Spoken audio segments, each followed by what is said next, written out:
Waalaikumsalam warahmatullahi wabarakatuh.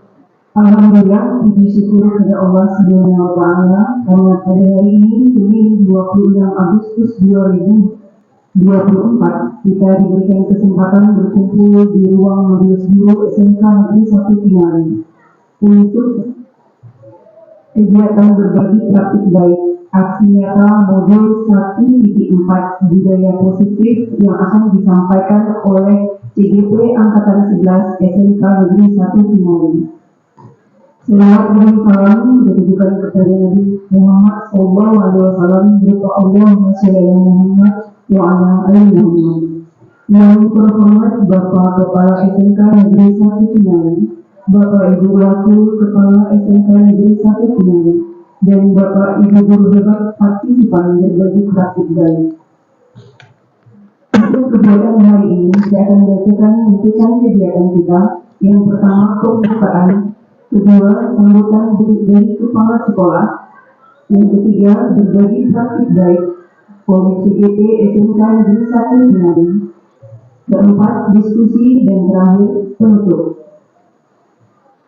Baiklah, untuk kegiatan selanjutnya adalah kata sambutan dari kepala sekolah SMK Negeri 1 Kinari atau mewakili. Kepada Bapak Indi Setia dipersilakan. Bismillahirrahmanirrahim. Assalamualaikum warahmatullahi wabarakatuh. Waalaikumsalam warahmatullahi wabarakatuh. Alhamdulillah, salatu wassalamu ala asyrofil anbiya'i wal mursalin wa ala alihi wa sahbihi wa sallam. Salawat dan salam kepada Nabi Muhammad wa Allahumma shalli ala sayyidina Muhammad wa ala ali sayyidina Muhammad.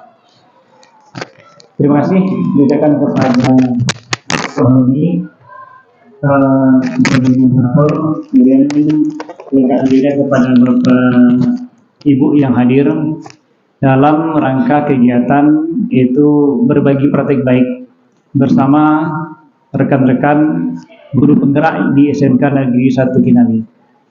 Bapak Ibu, saya mewakili kepala sekolah untuk menyampaikan beberapa pesan, yaitu sedianya mudah-mudahan dengan adanya guru penggerak di SMK Negeri 1 Kinari ini, apa yang menjadi visi sekolah, kemudian visi ini didukung nanti oleh misi-misi dari SMK Negeri 1 Kinari, sehingga perubahan-perubahan dari SMK Negeri 1 Kinari dari tahun ke tahun ini memang terasa. Tujuan kita berbagi praktik baik ini yang akan disampaikan oleh CGP kita, yaitu bagaimana nanti budaya positif yang ada di SMK Negeri 1 Kinari ini yang sudah ada itu tetap bisa bertahan, ya, tetap bisa bertahan, dan sedianya nanti sebuah budaya positif yang lebih inovatif lagi, yang mana nanti itu korelasinya mendukung untuk ketercapaian visi kita. Maka ini nanti memang harus diterapkan dalam bentuk aksi nyatanya. Jadi aksi nyata inilah yang diminta dan aksi nyata inilah yang dibutuhkan oleh anak didik kita. Contoh, mulailah dari anak-anak ini masuk di gerbang sekolah, itu budaya santun, membaca salam dan menyapa guru. Ini merupakan salah satu dari budaya positif. Dan inilah nanti yang akan diberikan praktik baiknya oleh sesama CGP kepada Bapak Ibu yang lain. Mudah-mudahan seluruh siswa kita menghargai kita sebagai seorang guru, dan begitu saja nanti karakter-karakter ini nanti akan terbentuk sehingga nanti anak-anak kita siap untuk berada di dunia usaha dan dunia kerja. Baik Bapak Ibu, beberapa mungkin dari praktek baik dari budaya positif yang akan disampaikan nanti oleh CGP kita, mungkin panjang dan lebarnya ini nanti akan kita simak bersama. Saya akhiri, mudah-mudahan semuanya berjalan dengan lancar dan hasilnya maksimal. Assalamualaikum warahmatullahi wabarakatuh. Waalaikumsalam warahmatullahi wabarakatuh. Terima kasih atas sambutan yang disampaikan oleh Bapak Indi Setia Dipersilakan. Selanjutnya kita akan dengarkan paparan tentang budaya positif yang akan disampaikan oleh CGP Angkatan 11 SMK Negeri 1 Kinari. Kepada Bapak Hermanto MPD dipersilakan. Terima kasih Ibu moderator. Saya izin Bapak Ibu di depannya saya berdiri aja. Izin Pak Ibu. Ya, hati-hati Pak. Terima kasih sudah meluangkan waktunya Pak. Nah, calon kepala sekolah berikutnya. Oke, Assalamualaikum warahmatullahi wabarakatuh.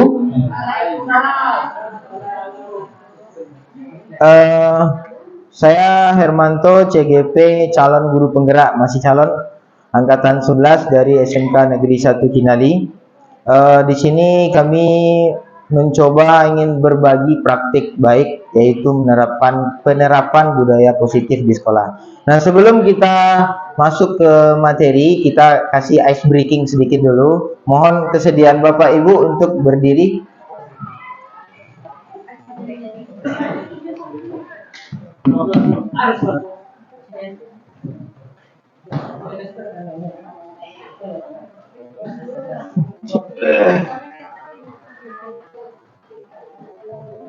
Sedikat sudah.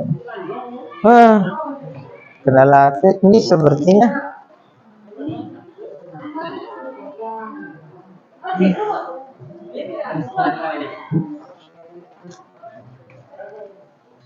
Ya, seperti inilah situasi kita ya. Jadi memang sedikit terkendala masalah jaringan. Oke, karena ice breaking yang di depan terkendala, kami mencoba alternatif yang kedua ice breakingnya. Kita kasih tapuk santiang aja nih buat Bapak Ibu semua supaya lebih semangat. Nih mana tapuk santiang itu? Dek, 1, 2, ampu suwo, ampu kida, 2 ampu santiang. Oke, paham Bapak Ibu? Oke, paham? Oke, kita mulai ya. 1, 2, 3. Ampu suwo, ampu kida, 2 ampu santiang. Oke, terima kasih. Ini untuk konsentrasi kita saja ya. Oke, silakan duduk kembali Bapak Ibu.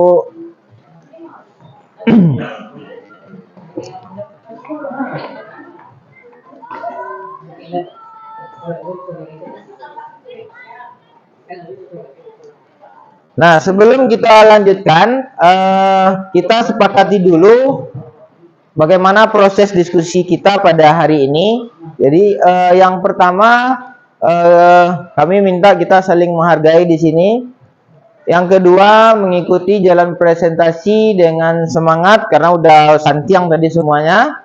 Yang ketiga, memberikan ruang untuk berpendapat. Jadi nanti ada waktunya untuk Bapak Ibu memberikan masukan atau pertanyaan nanti. Yang keempat, tidak menyanggah sebelum materi selesai kita bacakan. Oke, Bapak Ibu, sepakat kita semua ini? Oke, kita lanjutkan. Nah, seorang guru yang baik harusnya memiliki kemampuan dalam mewujudkan budaya positif di sekolah. Budaya positif tersebut dapat dijalankan dengan menerapkan konsep-konsep inti. Seperti yang pertama, perubahan paradigma belajar. Ya, kita memang memerlukan perubahan karena tidak mungkin kita melaksanakan pembelajaran yang sama dari zaman dulu sampai sekarang. Karena perubahan zaman, perubahan teknologi itu sudah sangat cepat perubahannya. Yang kedua, melaksanakan disiplin positif. Yang ketiga, memotivasi perilaku manusia. Keempat, kebutuhan dasar. Yang kelima, ada posisi kontrol dan restitusi. Ini akan kita bahas nanti. Yang keenam, keyakinan kelas. Yang ketujuh, segitiga restitusi. Pendidikan offending memberi tuntunan terhadap segala kekuatan kodrat yang dimiliki anak agar ia mampu mencapai keselamatan dan kebahagiaan yang setinggi-tingginya, baik sebagai seorang manusia maupun sebagai seorang masyarakat. Ini yang disampaikan oleh Bapak Pendidikan kita, yakni Bapak Ki Hajar Dewantara. Pertama, perubahan paradigma belajar. Pembelajaran dengan paradigma baru membawa pendekatan yang lebih inklusif dan holistik. Pembelajaran ini membentuk murid untuk belajar sesuai dengan kebutuhan dan gaya belajar yang mereka miliki. Kaedah pengajaran ini juga telah berevolusi, di mana guru berperan sebagai fasilitator yang membantu murid untuk mewujudkan profil pelajar Pancasila. Dengan paradigma baru ini, pendidikan bukan hanya tentang mentransfer pengetahuan, tetapi juga kolaborasi antara guru dan murid juga bisa diwujudkan, agar terbentuknya individu yang mampu menghadapi perkembangan zaman. Maka dari itu, menanamkan sikap positif, kemahiran yang relevan, dan pemikiran yang inovatif, sehingga murid bisa mencapai keselamatan dan kebahagiaan yang setinggi-tingginya. Inilah kenapa kita harus melakukan perubahan dalam paradigma pandangan kita terhadap pembelajaran. Yang kedua, penerapan disiplin positif. Disiplin positif merupakan suatu cara penerapan disiplin yang mengajarkan anak bertanggung jawab dan menumbuhkan kesadaran diri berdasarkan nilai-nilai kebajikan. Disiplin positif lebih ke arah disiplin diri yang dapat mengontrol diri dalam melakukan segala tindakan, sehingga dapat membuat murid memahami dan menyadari berdasarkan motivasi internal bukan akibat paksaan, ujian, atau hukuman. Jadi disiplin positif di sini kita mengharapkan kesadaran itu timbulnya dari siswa. Jadi kalau dia tidak melakukan sesuatu yang baik itu mereka yang merasa rugi. Kalau dia terlambat itu apa? Dia yang memunculkannya. Jadi tidak, kalau dia datang terlambat itu nanti kita hukum, kita beri sanksi. Nah, bukan itu yang diharapkan. Karena setiap kita melaksanakan sebuah tindakan, sebuah peraturan yang diakhiri oleh sanksi, saat kita larang mereka itu malah melakukan gitu. Contoh sederhana, kita jangan lihat foto itu. Tapi yang terjadi di diri kita apa? Yang kita awalnya nggak ngelihat foto, jadi foto yang mana gitu. Jadi saat kita mengatakan jangan, tidak boleh, nah itu malah tersugesti untuk melakukan hal seperti itu. Jadi diharapkan nanti perubahan motivasi itu berasal dari dalam diri si anak itu. Jadi dia tahu mana yang baik, mana yang tidak baik, dan dia melakukan murni dengan apa yang dia mampu. Oke, kita lanjutkan. Ada 6 karakter dalam profil pelajar Pancasila. Yang pertama, beriman dan bertakwa kepada Tuhan Yang Maha Esa dan berakhlak mulia. Yang kedua, mandiri, berkebinakaan global, bergotong royong, kreatif, dan bernalar kritis. Inilah yang ditumbangkan dari profil pelajar Pancasila. Yang ketiga, poin yang ketiga, motivasi perilaku manusia untuk menghindari ketidaknyamanan atau hukuman. Nah, ini yang pertama, kenapa manusia itu berbuat sesuatu. Jadi yang pertama, dia untuk menghindari ketidaknyamanan atau hukuman. Jadi anak ini datang tepat waktu bukan karena kesadaran sendiri, tapi karena dia takut kena hukum. Nah, yang kedua, apa motivasi perilakunya? Untuk mendapatkan imbalan atau penghargaan diri orang lain. Jadi dia pengen dipuji, pengen disanjung gitu. Nah, itu motivasi. Yang ketiga, untuk menjadi orang yang mereka inginkan dan menghargai diri sendiri dengan nilai-nilai yang mereka percaya. Nah, kalau kita harapkan siswa-siswa kita itu berada di poin ini, motivasinya. Memang bukan karena takut, juga bukan karena dapat imbalan, tapi karena untuk menghargai diri sendiri dengan nilai-nilai yang mereka percaya. Itu yang diharapkan. Maka daripada itu, sebagai guru harus menghindari pemberian hukuman dan penghargaan secara berlebihan. Di penghargaan bukan berarti tidak boleh, tapi jangan sampai penghargaan ini menjadi acuan buat anak-anak. Kalau dia tidak kita beri sesuatu, mereka nggak mau melakukan. Nah, jadi kalau memberi penghargaan yang sekedarnya saja, agar bisa meminimalisir motivasi eksternal yang ada pada murid. Jadi kita diharapkan di sini adalah menggali motivasi internal siswa, bukan dari bagian-bagian luar, bukan dari eksternal, bukan dari guru, bukan dari orang tua, bukan dari teman-temannya, tapi dari dalam diri mereka sendiri. Ada 4 kebutuhan dasar manusia Yang pertama, survival. Ini kebutuhan untuk bertahan hidup, termasuk makan, minum, ya. Untuk kebutuhan tempat tinggal. Yang kedua, belonging, kasih sayang. Ya, kita mengharapkan dapat kasih sayang, mendapatkan perhatian dari orang lain, dari orang-orang terdekat kita. Yang ketiga, kebebasan, freedom. Kita ingin bebas melakukan apa yang kita inginkan. Kita mau kuliah misalnya. Kita pengen kuliah itu bukan karena dipaksa oleh orang tua, tapi memang kita inginnya di situ. Yang keempat, kesenangan, fun. Kita hobinya ngapain, itu yang dasar-dasar kebutuhan yang kita inginkan. Yang terakhir adalah power, kekuasaan. Kita ada karakter, ini kebutuhan tertinggi oleh manusia ini, dia mempunyai keinginan untuk menjadi pemimpin. Nah, di sini dia penguasaan. Jadi kebutuhan dasar manusia itu ada 5. Ada bertahan hidup, kasih sayang, kebebasan, kesenangan, dan penguasaan. Nah, apabila salah satu dari kelima ini tidak kita dapati, baik oleh guru maupun siswa, maka dia akan melakukan sebuah kegiatan untuk mendapatkan apa yang belum mereka dapatkan itu. Yang paling sederhana, jangan sampai nih survivalnya tidak mereka dapatkan. Bertahan hidupnya misalnya dia lapar, tidak ada yang mau dimakan.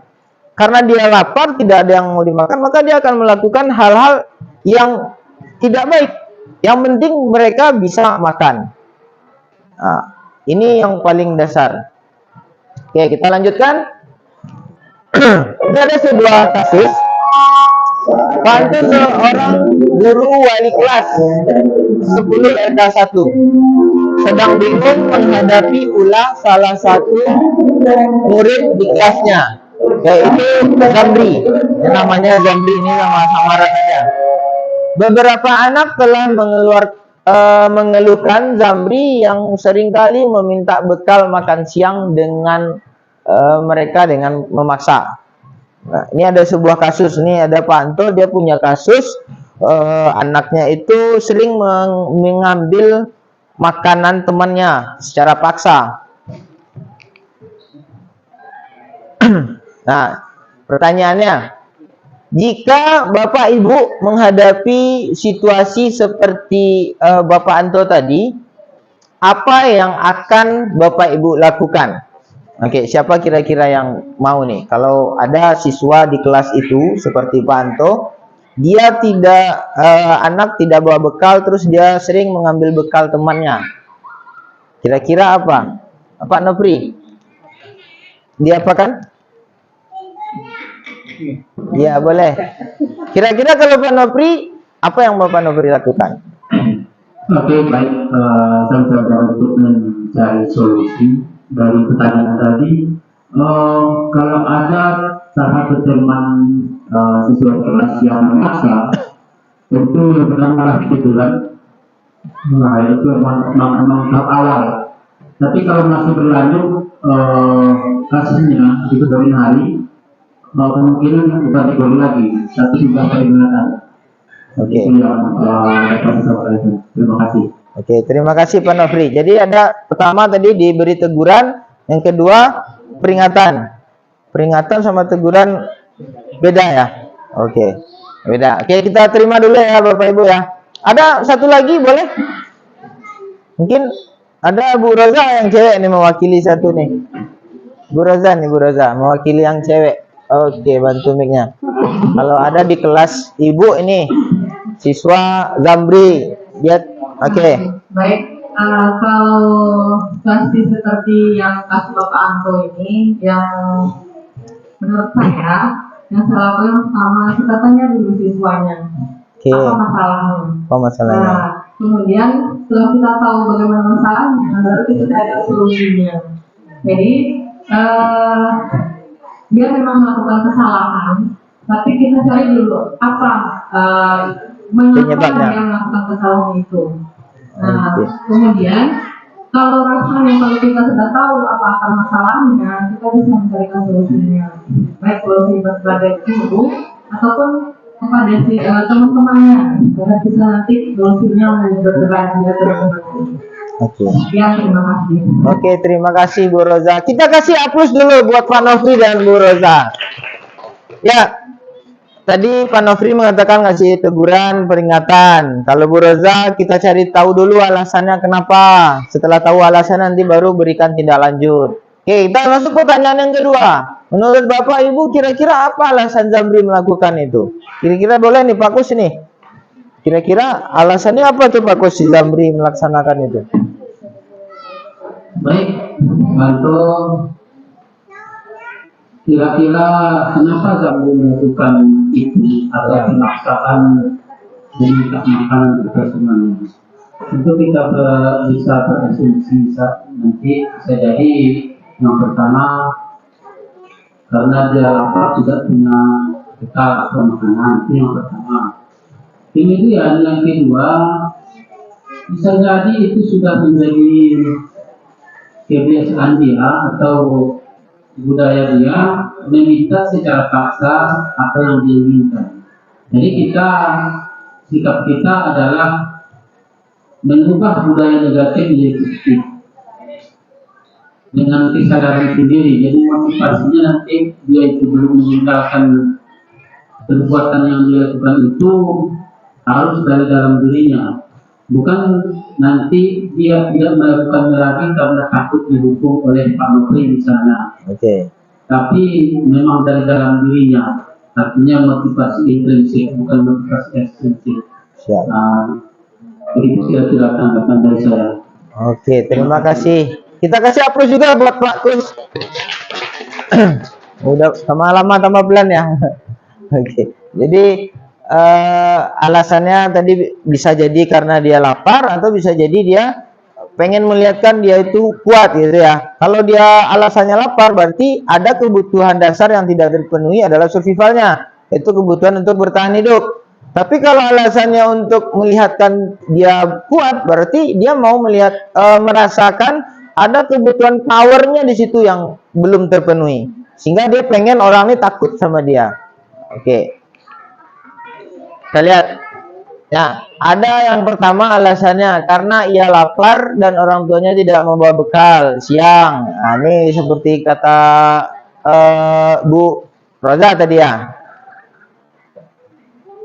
Yang kedua, bisa jadi karena ia merasa senang temannya memperhatikan dia.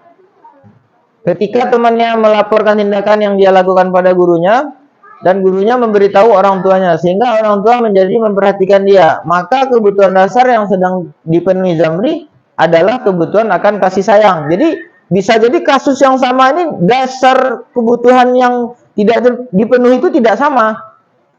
Nah, kalau yang pertama tadi karena dia memang lapar, dia memang pengen memenuhi kebutuhan survivalnya. Yang kedua karena pengen diperhatikan supaya orang tuanya dipanggil. Mungkin dia di rumah itu diabaikan sama orang tua, tidak membuatkan bekal, tidak diperhatikan lah, mau makan, mau enggak ya enggak gitu. Jadi yang ketiga, karena ia merasa bosan dengan bekal makanan yang dibawa. Dia sudah diberikan bawa bekal, tapi dia bosan karena bekalnya itu saja. Maka ia ingin mencoba makanan temannya yang berbeda. Nah, kalau ini yang dilakukan oleh Zamri, maka kebutuhan dasar yang sedang dipenuhi Zamri adalah kebutuhan akan kebebasan. Dia pengen yang lain, bukan itu saja. Dia bebas. Masa ini dikasih setiap hari telur dadar sama mie goreng, ya? Besok telur mata sapi. Jadi dia pengen nugget gitu kan. Dia pengen bebas. Jadi kalau itu yang dilakukannya, maka ada kebutuhan dasar kebebasan yang belum dia penuhi. Yang keempat, karena temannya jadi takut dengan dia dan menuruti keinginannya, maka kebutuhan dasar yang sedang dipenuhi Zamri adalah kebutuhan kekuasaan yang saya sampaikan tadi. Karena pengen membuat orang takut. Yang kelima, karena ia melakukan karena iseng saja dan ia menikmati ekspresi wajah teman-temannya. Ini iseng. Jadi hanya untuk kesenangan aja. Dia nggak pengen temannya takut, tapi pokoknya usil lah gitu. Dia bahagia, apalagi temannya nangis, dia bahagia. Senang aja dia lihat ada yang nangis gitu kan. Apalagi ada gurunya seperti Miss Dika nanti kan. Kalau perlu itu Miss Dika nih nangis di kelas itu kan, dia bahagia aja, bukan karena ngelawan, dia ada kebutuhan di hatinya itu, kesenangan itu belum terpenuhi. Nah, kesenangan orang itu kan berbeda-beda cara pingin mendapatkannya. Bagian yang kelima, posisi kontrol restitusi. Nah, posisi kontrol restitusi ini ada 5. Yang pertama, kita melakukan penghukuman. Yang kedua, sebagai teman. Yang ketiga, membuat merasa bersalah. Memantau sebagai manajer. Nah, kalau menghukum ini kita langsung menghardik, memberi hukuman langsung, sanksi. Nah, ini kita menghukum. Kalau membuat rasa bersalah itu kita sampaikan kepada dia nih, kalau ini gara-gara kamu ini nanti bapak jadi kena marah sama kepala sekolah, bisa-bisa nih bapak dikeluarkan nih dari sekolah ini. Tentu kita membuat anak itu merasa bersalah. Nah, yang ketiga, sebagai teman, nah, kita mengajak dia berdiskusi. Dia mau menyampaikan keluhannya gitu kan, sebagai teman. Yang keempat, pemantau. Yang terakhir, manajer, dia mengontrol nih semuanya. Kita harapkan kontrol yang berada pada diri kita itu adalah posisi kontrol. Jadi kita membuat dia itu melakukan yang terbaik. Kalau dia bersalah, dia tahu kesalahannya dan berusaha mencari solusi apa dari sanksi yang bisa mereka lakukan. Atau kalau kesalahannya merusak baju teman, bagaimana solusinya supaya baju teman ini baik lagi gitu. Kita harapkan. Ini posisi kontrol. Nah, kalau menghukum itu menghardik, menunjuk-nunjuk, menyakiti, menyindir. Banyak. Nah, yang diharapkan itu adalah sebagai manajer. Mengajukan pertanyaan-pertanyaan. Jadi kita kalau dia ada melakukan kesalahan, kita bertanya sama dia. Sampai nanti dia mengemukakan permasalahannya itu apa dan mencari solusinya sendiri. Nah, itu penerapan nanti di terakhir adalah penerapan segitiga restitusi. Kita lanjut. Posisi kontrol seorang guru. Di antara 5 posisi kontrol yang ada, seorang guru akan lebih bijak menggunakan posisi kontrol sebagai manajer. Ini yang kita harapkan. Jadi, kalau bisa untuk kedepannya kita berada itu di posisi kontrol untuk manajer, bukan memberi penghukuman, bukan membuat merasa bersalah. Kalau bisa juga jangan sebagai teman. Itu. Yang diharapkan adalah sebagai manajer. Nah, sebagai manajer, guru dapat berbuat sesuatu bersama murid, mempersilahkan murid bertanggung jawab dan mendukung murid agar dapat menemukan solusi. Selain itu, posisi manajer mengacu pada restitusi yang dapat menjadikan murid sebagai manajer bagi dirinya sendiri, sehingga dapat tercipta identitas positif pada diri murid. Yang keenam, kita tadi ada berapa poin? 7, 8, 9. Nah, sedikit lagi. Yang keenam, keyakinan kelas atau keyakinan sekolah.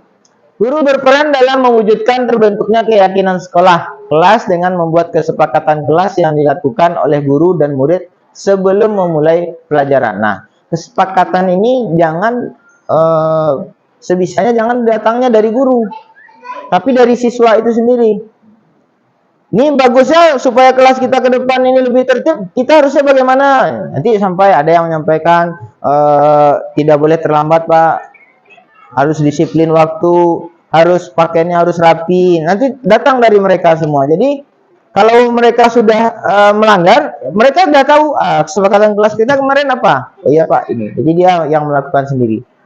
Jadi mereka melakukan itu dengan kesadaran mereka sendiri, karena sudah melanggar kesepakatan yang sudah mereka buat sendiri.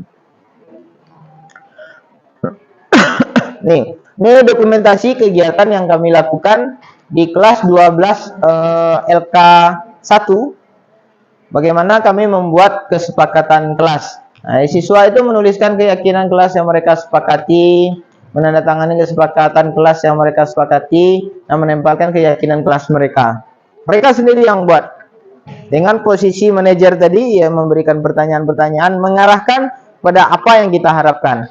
Tapi itu datangnya dari mereka, bukan dari kita sebagai guru.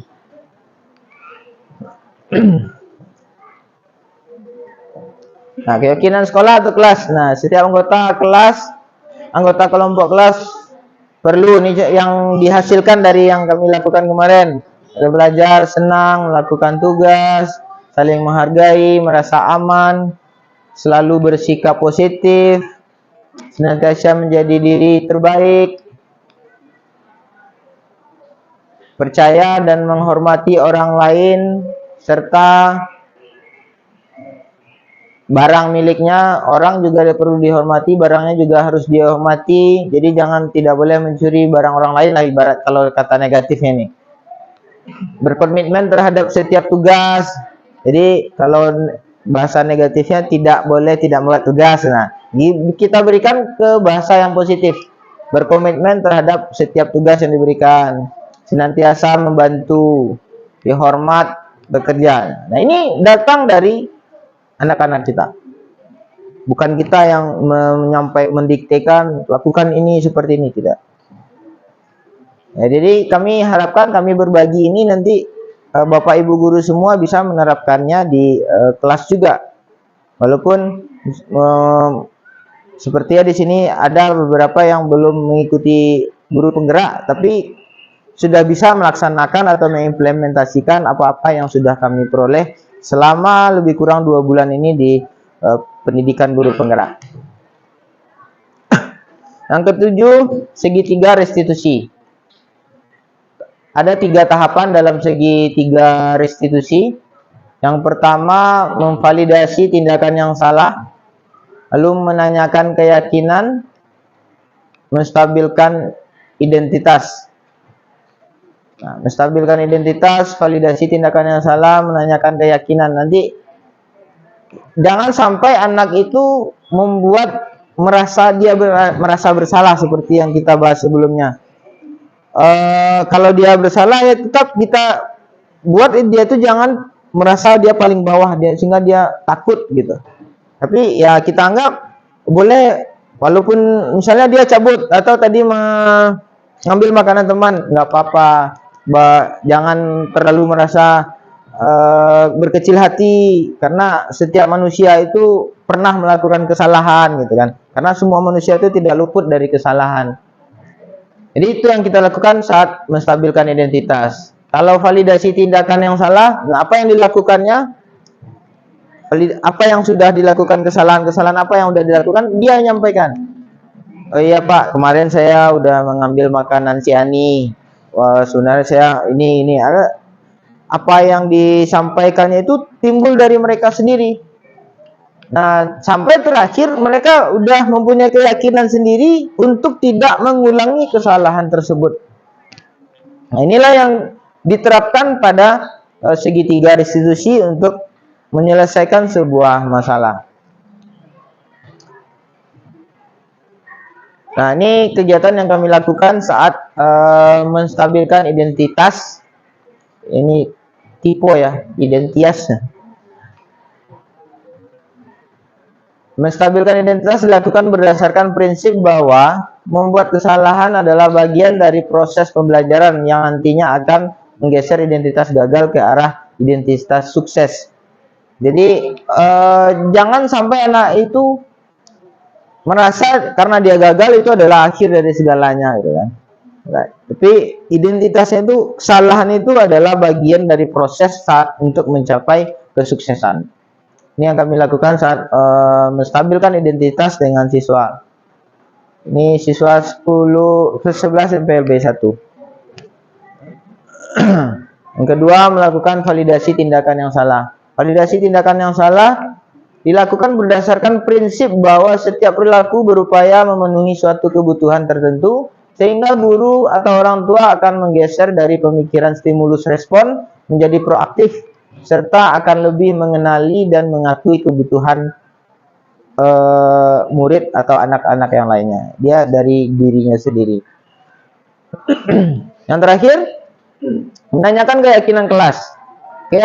Menanyakan keyakinan dilakukan dengan memberi pertanyaan-pertanyaan bermakna kepada murid atau anak untuk memunculkan motivasi secara intrinsik, jadi dari dalam dirinya sendiri, sehingga mampu mengaitkan keyakinan dengan tindakan yang salah.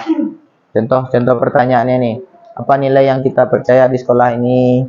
Karena kita udah buat kesepakatan kelas tadi. Nilai-nilai apa yang telah kita sepakati, kelas yang ideal itu seperti apa? Nah, tapi ketika kamu mau melakukan itu, apakah kamu menjadi orang yang seperti apa? Nah, kebebasan tadi. Oke, terima kasih Bapak Ibu. Mungkin hanya itu yang dapat kami sampaikan. Untuk berikutnya kita lanjut ke sesi tanya jawab. Saya kembalikan dulu kepada moderator. Saya akhiri dengan billahi taufiq wal hidayah. Assalamualaikum warahmatullahi wabarakatuh.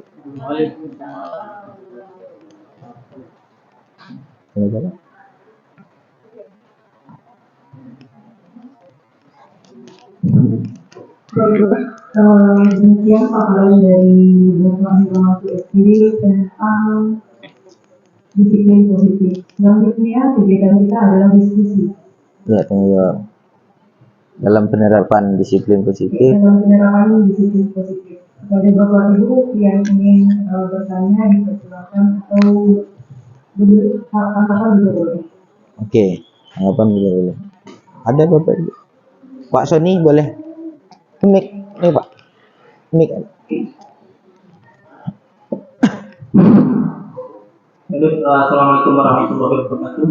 Waalaikumsalam warahmatullahi wabarakatuh. Sebelumnya terima kasih kepada Pak Anto yang telah memberikan kesempatan kepada saya. Mungkin ada beberapa hal yang dirangkum atau jadi pertanyaan buat saya. Setelah saya perhatikan tadi ada masalahnya di posisi kontrol guru. Jadi kita dituntut untuk menjadi manajer Ya. dan posisi terbaiknya di situ. Tapi setelah kita lakukan kasus yang ada di lapangan, kalau manajer ini saya rasa pertama kita harus menanyakan dulu kenapa siswa tersebut bisa melakukan kesalahan itu, kemudian baru kita tindak lanjuti. Tetapi setelah ketika terjadi di lapangan, kasus-kasus tersebut setelah kita bertindakan banyak siswa ini yang melakukan kesalahan yang sama secara ulang. Ya, tentunya saja ketika dalam pembelajaran tidak memakai olahraga untuk. Jadi walaupun kita sudah melakukan posisi kontrol terbaik sebagai manajer, tetapi banyak siswa ini yang melanggar. Jadi mau sampai kapan kegiatan ini kita lakukan kepada siswa? Mulai dari menanyakan sudah, kemudian kita menanyakan solusi terbaik dari siswa tersebut menimbulkan dirinya. Tetapi tidak ada kesadaran dari siswa ini. Jadi mungkin sampai akhir semester dia akan tetap seperti itu.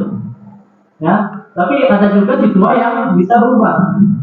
Nah, jadi kalau menurut saya tidak semua siswa yang harus kita berikan manajer kontrol sebagai manajer dari itu. Jadi saya mohon solusi atau masukan Bapak, mungkin ada tindakan lain yang harus kita berikan perlakuan khusus pada siswa-siswa yang seperti itu. Oke, terima kasih. Assalamualaikum warahmatullahi wabarakatuh. Oke, terima kasih. Waalaikumsalam warahmatullahi wabarakatuh. Ini pertanyaan yang luar biasa ya. Karena waktu mungkin satu pertanyaan aja cukup lah Bapak Ibu ya. Udah mewakili sepertinya ya. Dari tadi sepertinya arahnya ke sini semuanya. Oke. Oke. Terima kasih Bu Moderator. Ini luar biasa pertanyaannya. Hampir semua kita pasti terkendala atau menjadi sebuah pertanyaan besar di posisi ini. Tidak semua anak itu bisa kita berikan kontrol, kita bertanya terus dia menjawab, kamu ngelakuin kesalahan apa kemarin? Apa Pak? Gak ada, saya nggak ada. Kan seperti itu ya, fakta di lapangan kita seperti itu ya. Memang cuman dasar yang perlu kita ingat adalah menurut Ki Hajar Dewantara, guru itu ibaratkan seorang petani. Dia tidak bisa merubah kalau jagung ditanam itu akan tumbuh sebagai cabai, nggak mungkin. Cuma jagung yang ditanam yang walaupun dia tidak bagus bisa menjadi lebih baik ketimbang jagung yang ditanam bagus tapi tidak dirawat. Jadi jagung yang tampangnya jelek tapi kita pupuk dengan baik, itu akan lebih baik hasilnya daripada tampang yang bagus tapi tidak dirawat, tidak dipupuk sama sekali. Jadi seperti pertanyaan Pak Sony tadi, sudah 2 kali, 3 kali tidak juga. Nah, memang kita tidak langsung bisa instan. Sekali kita manajerial langsung selesai, tidak. Disinilah diharapkan kesabaran kita lagi nih. Karena kita tidak boleh menjas anak itu. Ada beberapa anak memang saat kita ngejas langsung, itu dia ngedon, takut, nggak berani lagi. Lebih baik dia berubahnya itu cuma sedikit. Nah, ini masih pakai baju olahraga tapi kotor gitu kan. Ada apa dibawa cuma di kelas, berarti ada perubahan, ada pergeseran. Ya memang sesuatu itu tidak bisa kita lakukan dengan instan. Sekarang kita kasih stimulus, besok langsung berubah 180 derajat, tidak bisa. Jadi solusinya dari saya adalah kita tidak bisa merubah secara instan, memang kita lakukan terus bertahap. Dan kita dasar tadi adalah kita tidak bisa ngerubah jagung jadi cabai. Mungkin itu yang dapat saya sampaikan. Terima kasih. Saya kembalikan ke moderator.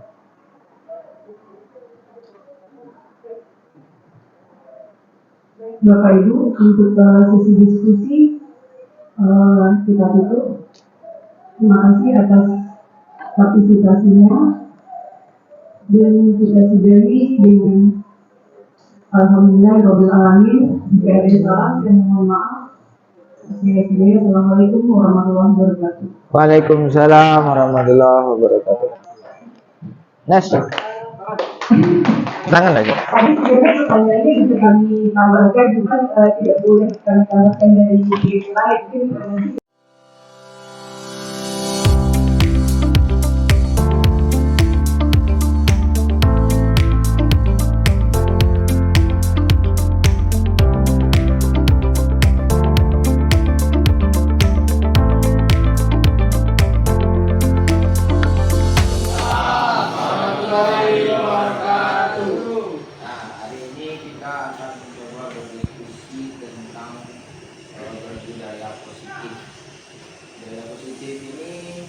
Kita membuat peraturan, tapi aturan itu berasal dari Anda semua. Apakah masalah waktu, kedisiplinan, segala macamnya. Pokoknya apa yang ingin Anda jadikan sebuah aturan di dalam kelas ini, baik dalam sebagai kelas 12 LK 1 maupun nanti sebagai pribadi Anda yang akan melaksanakan kegiatan. Ya, kita buat ini. Nanti diberikan, nggak usah pakai nama. Nulisnya jangan sampai terbalik ya, yang lainnya di bagian belakang. Ya, buat masing-masing. Tulis 1 cukup per orang. Nanti kalau masih banyak yang sama kita buat. Tapi kalau nanti mau lebih boleh minta kertasnya lagi. Pak, saya mau buat 2 bikin. Tulis ya. Yang udah selesai langsung ditulis di bawah itu. Silakan tulis langsung. Jangan sampai terbalik, lemnya di bagian atas, belakang.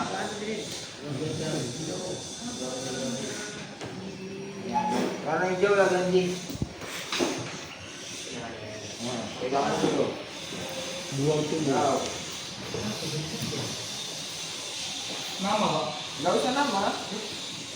Apa yang menurut Anda yang aturan yang kita buat, misalnya tidak boleh terlambat. Pokoknya kalau satu aturan 1 kertas. Kalau mau lebih minta lagi.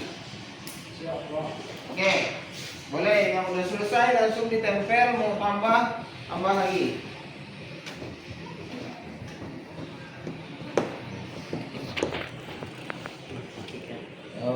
Tulis. Ya, di atas lemnya belakang atas. Oke, sudah. Nah, ini misalnya tidur di kelas gitu kan. Tidak boleh tidur di kelas, misal seperti itu. Tidak boleh. Bebas. Aturannya, Anda membuat aturan seperti apa? Hah? Oh, bikin peraturan misalnya tidak boleh terlambat, tidak boleh tidur di kelas, tidak boleh apa gitu kan? Berflok. Ya, nambah nggak? Nanti nggak. Maksudnya kita apa dulu boleh? Oke. Ya. Oke. Mau nambah lagi atau masih ada kira-kira yang mau nambahkan? Betul. Oke. Boleh. Silakan. Apa tuh? Nggak perlu ditanya sama teman juga, nanti kita bahas yang dibuat temannya nih, kita mau nambah lagi nggak? Tidak. Sudah itu aja. Coba. Itu aja moto hidupnya. Moto hidupan. Oke, tambah. Boleh. Ayo. Ayo lagi. Nggak tahu apa yang mau anda lakukan gitu. Usahakan tidak boleh tidak berpikir gitu kan. Boleh kan. Namanya kita belajar apa biasanya? Matematika kan. Matematika itu kita tiga pak. Otak.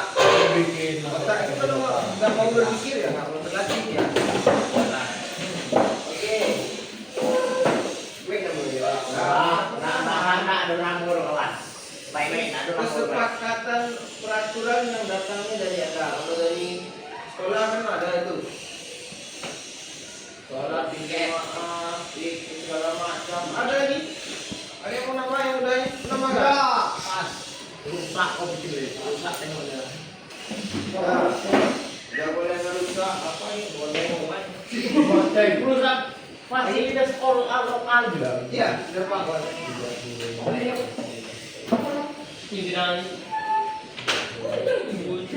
Boleh lah. Ya. Kamu satunya nggak selesai.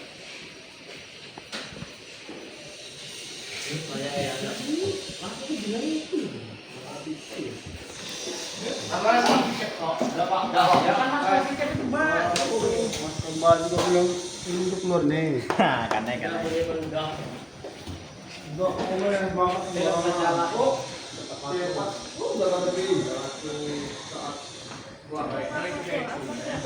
itu loh yang bilang tadi gak boleh rusak fasilitas berarti Pak. Ini pasti pada dia.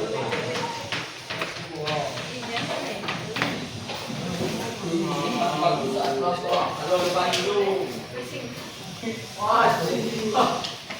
Ada lagi? Apa? Pas. Mantap. Boleh. Kita kan fun tapi. Nah, contoh kan Evan Mak Daripada belajar matematika, dia pakai apa? Video. Kompeten banget. ya jenis-jenis aja. Ayo, nggak usah lihat punya kawan. Nanti dibacakan ya di sini. Apa lagi? Apa yang ini kan? Ada di sini yang sudah ada nih. Datang tepat waktu, memasukkan baju. Apa ini tulisannya? Masalah piket di kelas. Kerapian atau pakaian.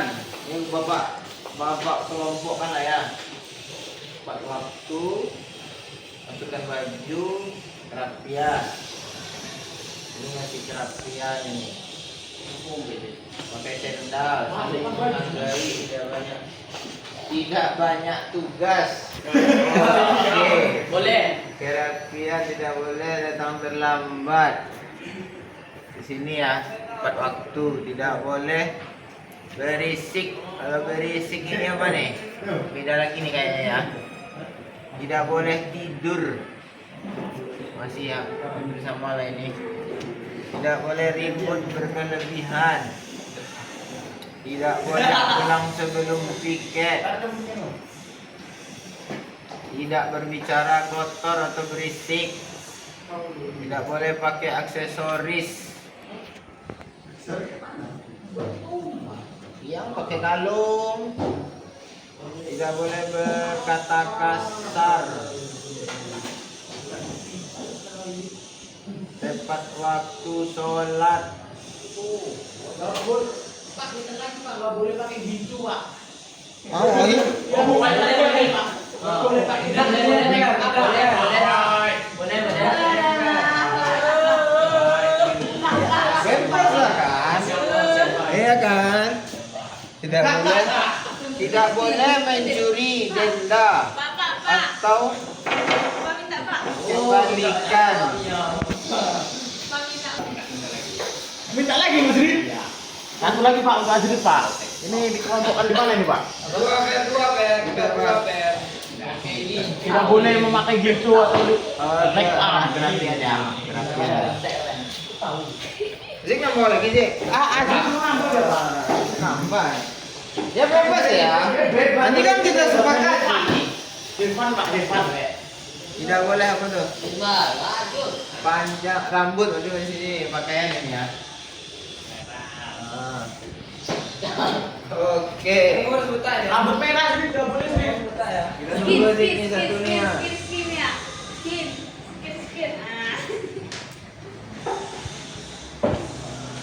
Boleh. Boleh semua boleh.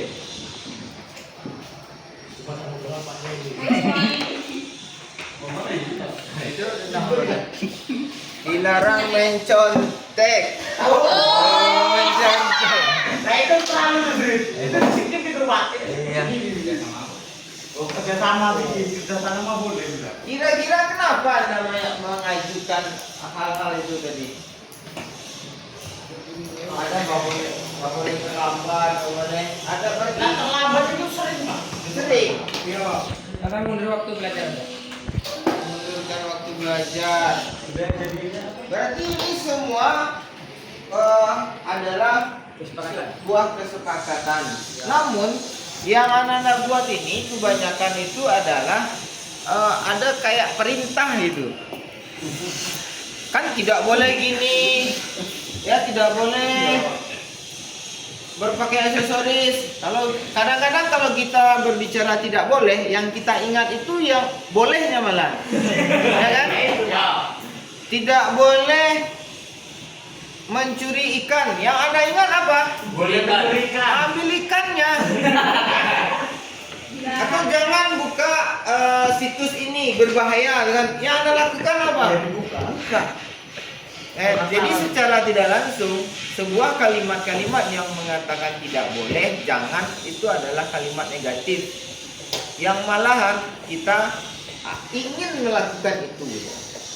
Gimana sih rasanya tadi nggak boleh pakai gincu gitu kan? Salah dia yang nggak pakai gincu, kayak mana sih rasanya pakai gincu gitu kan? Dia nggak ingat jadi diingatkan. Gitu. Nah itu ini peraturan tapi masih berupa kata-kata atau kalimat negatif ya. Nah kita robah lah ini lebih supaya yang aturan yang kita buat itu bukan kita ingat yang jangannya, tapi memang kita mau melakukan itu. Nah itu kita robah kalimat ini menjadi kalimat positif. Nah contoh, tidak boleh pakai sendal ke sekolah. Supaya dia menjadi positif, apa kira-kira kalimatnya? Pakai sepatu. Ini contohnya adalah berpakaian rapi ke sekolah. Jadi yang ingat kita itu rapi. Nah, itu contohnya. Ya.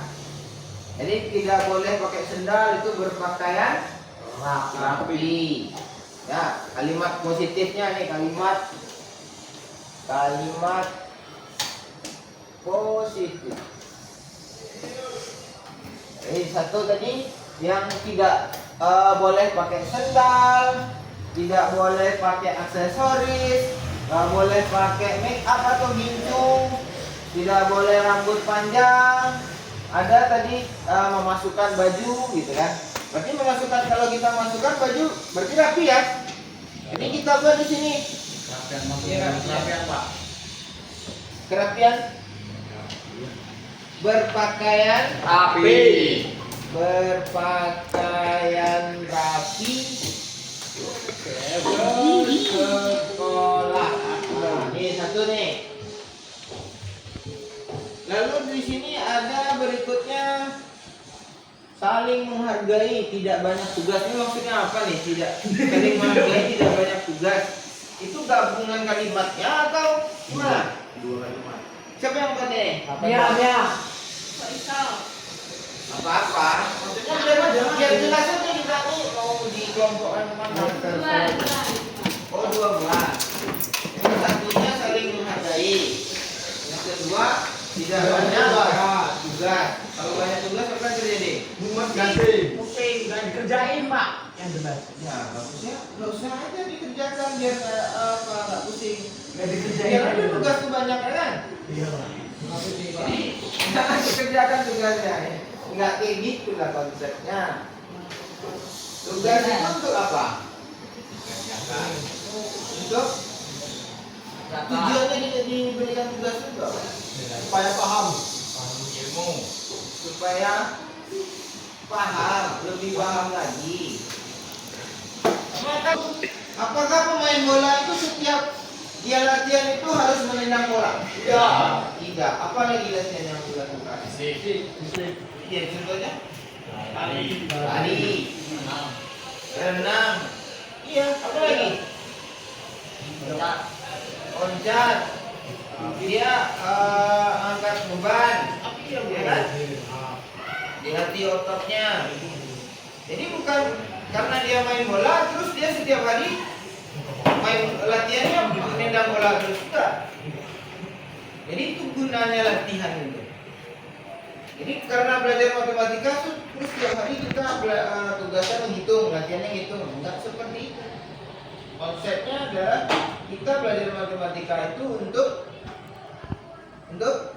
melatih otak kita, olahraga otak itu, olahraga anggapnya matematika itu olahraga. Apa di dunia ini sebenarnya yang tidak menggunakan otak? Semuanya kita gunakan. Tidurnya harus berpikir. Mungkin ada kan ngantuk, di mana dia tidur?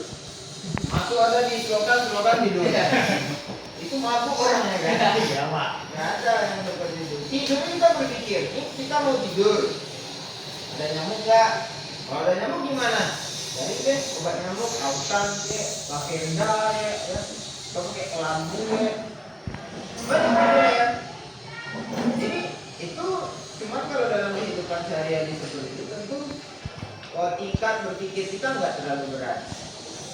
Nah, coba nanti ada masalah yang lebih besar. Ini contoh tadi Dikti dia mau ngambil itu izin.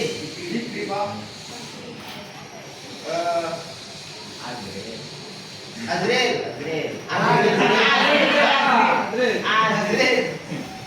Mau izin untuk PKL gitu kan. Ada beberapa masalah. Hujan Pak, waktunya, lokasinya, nanti sampai di sana pasti ada, nanti orangnya lagi ada nggak dia di situ. Jadi itu masalah. Kalau bagi yang sudah terbiasa, udah aman, wah bisa. Dia manage waktu. Karena kita biasakan berbudaya positif itu. Nah, ya kita lanjut ini ya. Masalah tiket Pak di kelas. Masalah tiket. Tiket ini lebih apa nih? Kebersihan. Ya.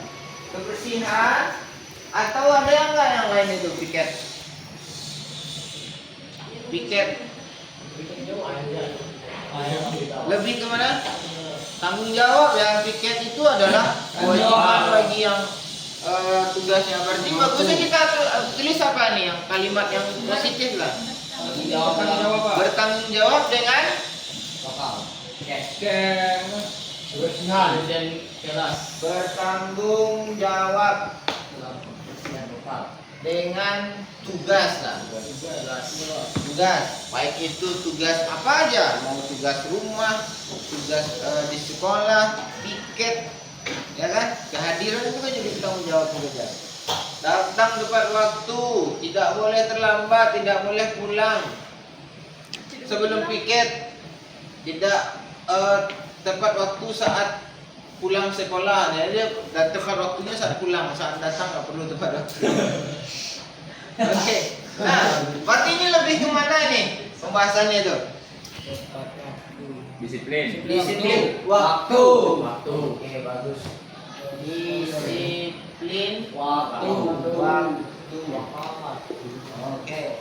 Yang berikutnya, tidak boleh berisik, tidak boleh tidur di jam pelajaran, tidak boleh ribut. berlebihan, tidak berbicara kotor atau berisik, tidak boleh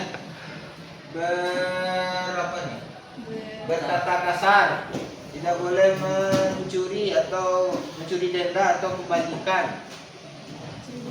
Ini tuh denda. Berarti lebih kemana ini?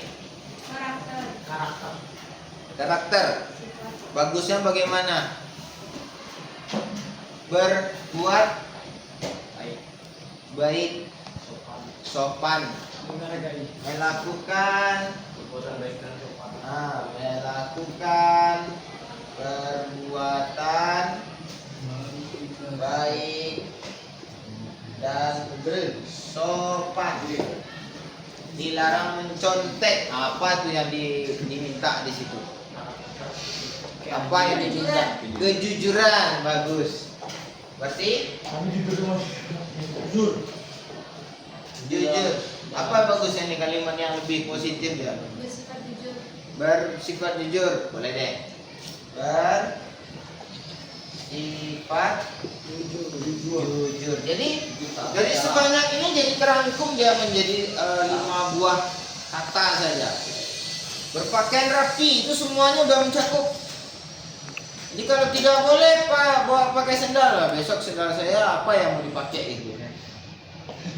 Jadi lebih keterpaksaan nanti jadinya. Oke, kita lanjut nih ada sedikit lagi.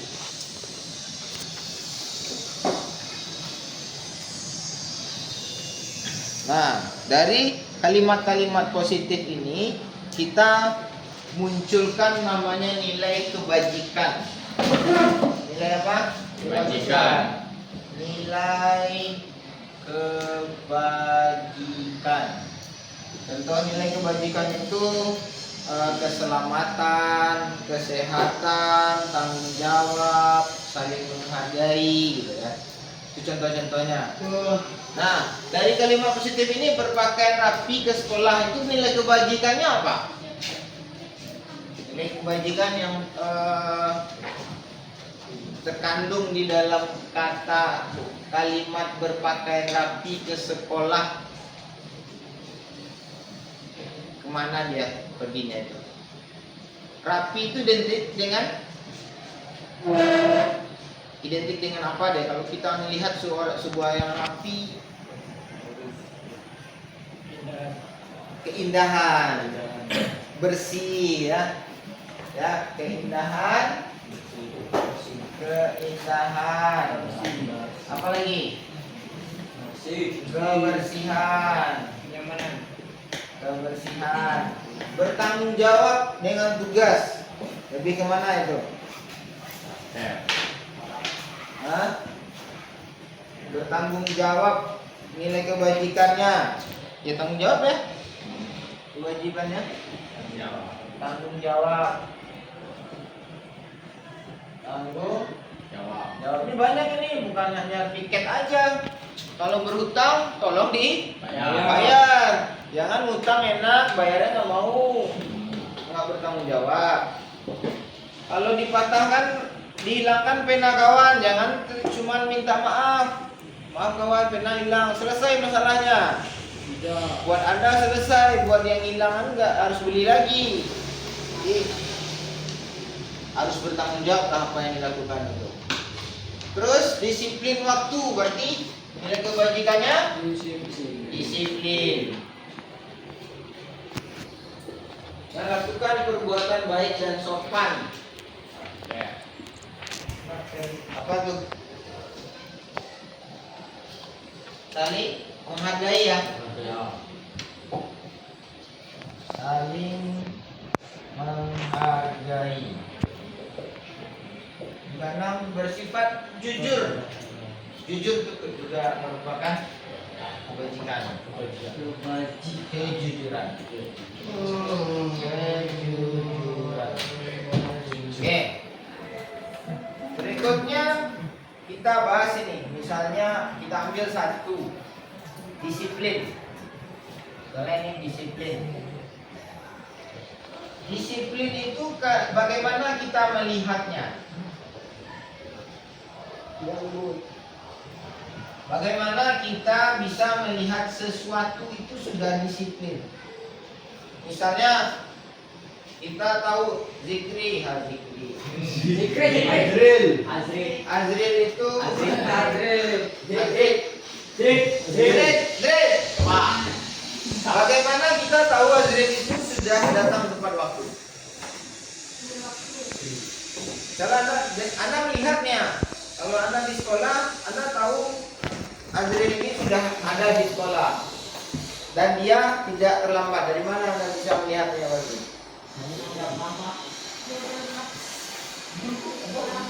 Oh, bisa melihat Azril dengan menjawab.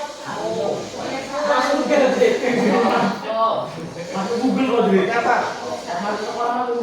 Kebiasaan itu bisa dilihat nggak? Dari kasat mata nih. Waktu bagaimana? Kita tahu nih Azril ini dia hadir tepat waktu. Dari mana anda tahu? Biasa. Itu kita melihat si Azril ini datangnya itu sebelum pukul 7.30 gitu lah. Ini yang terlihat, ya kan? Ya Pak. Disiplin itu terlihat seperti datang sebelum pukul 7.30. Apalagi disiplin yang lain kira-kira? Kalau kita melihat, dia melihat. Misalkan tidak boleh tidur di kelas gitu kan?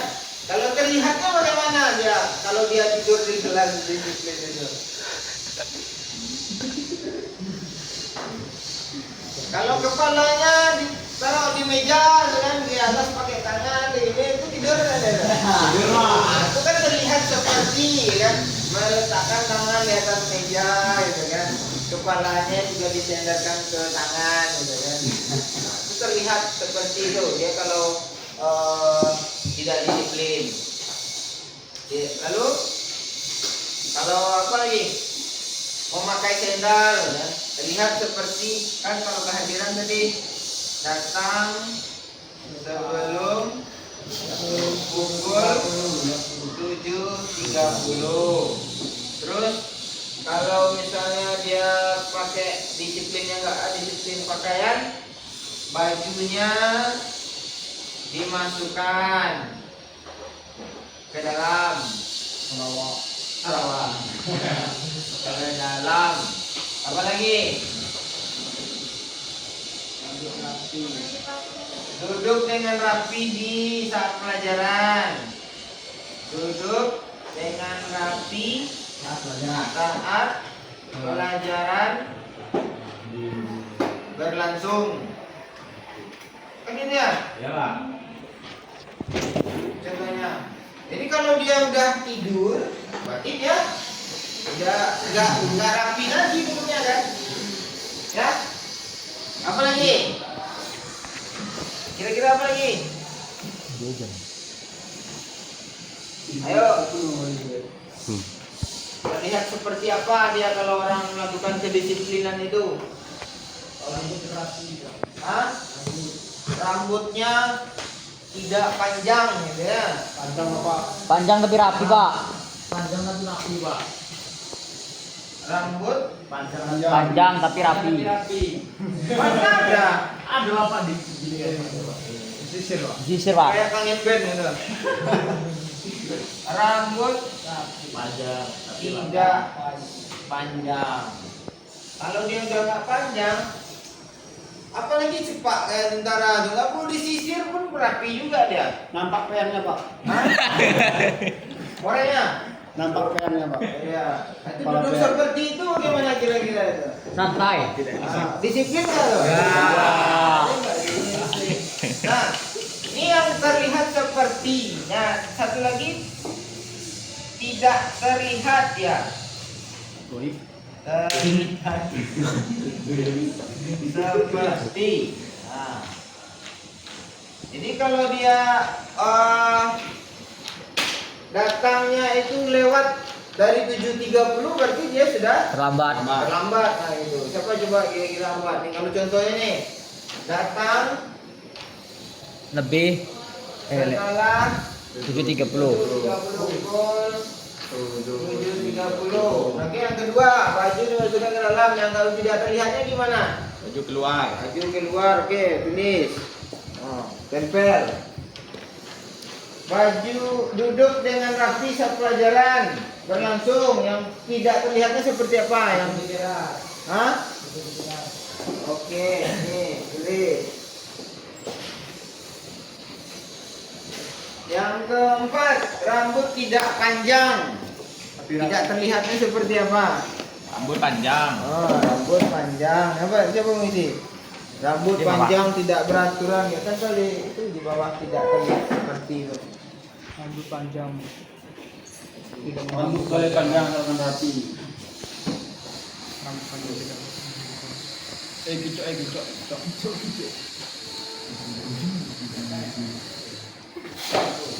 Rambut panjang.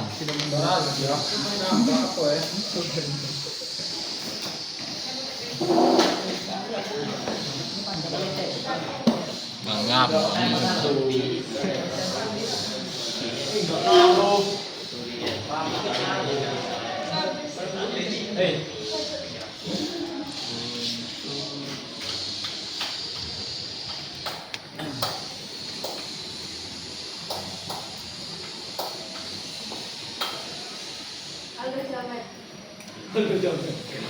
Oke. Kita ambil salah satu lagi nih. Ini tabel Y namanya. Ini tabel T. Tabel Y itu sebuah perilaku positif yang kita ambil tadi. Dia terlihat seperti apa, terdengarnya seperti apa, berperilakunya bagaimana. Misalnya datang sebelum pukul 7.30 tadi kan, terlihatnya seperti apa dia? Disiplin. Apa lagi? Siswanya baik. Kalau terdengarnya? Baik. Bisa dengan suaranya datang sini. Dia datang tapi kalau nggak ada suaranya, dia coba. Pendiam. Masa jalan kaki juga nggak dengar? Ada terdengar suara itu ya.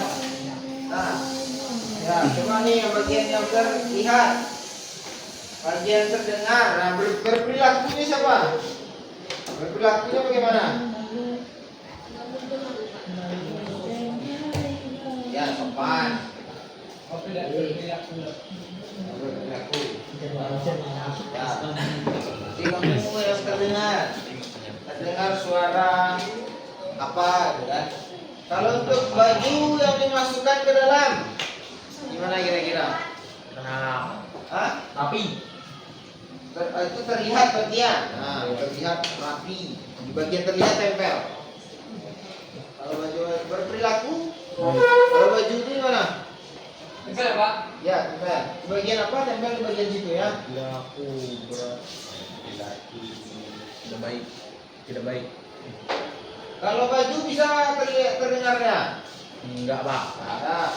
Kalau rambut, duduk dengan rapi saat pelajaran berlangsung.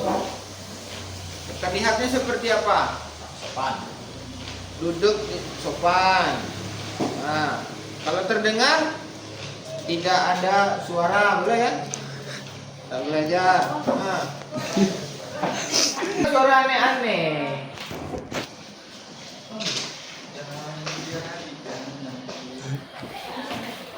Iya, belanja.